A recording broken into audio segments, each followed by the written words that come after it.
There is a Jordan Peele produced and a Justin Tipping directed football horror movie out right now, and we need to talk about it. And there will be zero spoilers in this video.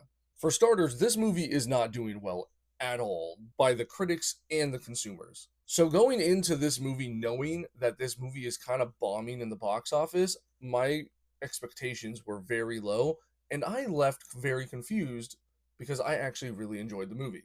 The number one critique that I have been seeing constantly about this film is the fact that it's lack of substance for the story, but it's beautiful to look at. And yet it is beautiful to look at, like the set design, the editing, the choice of how they do transitions. It's all done very beautiful.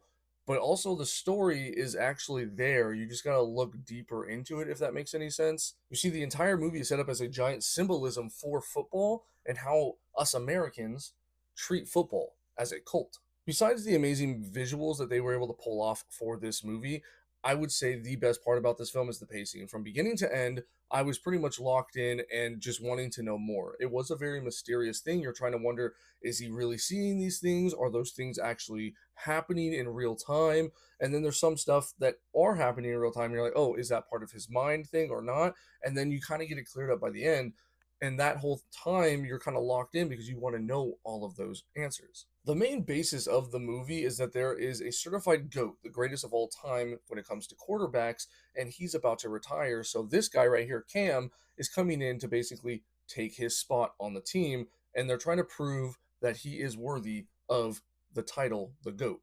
They have him do all of these trials to prove that he is worthy of the title, the GOAT, and he's kind of on the fence going back and forth whether or not he wants that life or he wants to stick with by his family. And I think that's very important. And I think that went over a lot of people's heads. Also, huge shout out to Marlon Wayans because he has not done a serious role in I think like 15, 20 years, something like that. And he absolutely crushed this character. He was super serious, very tone efficient, if that makes any sense. He was able to control his tone when he needed to, and he would just pop out random funny stuff throughout the entire film. And I was like, this is such a good role for him. Overall, if you've not seen this movie, you need to go watch it and really focus on the symbolism of where Cam started as a kid to where he ended up at the end of the movie, and focus on why he's there.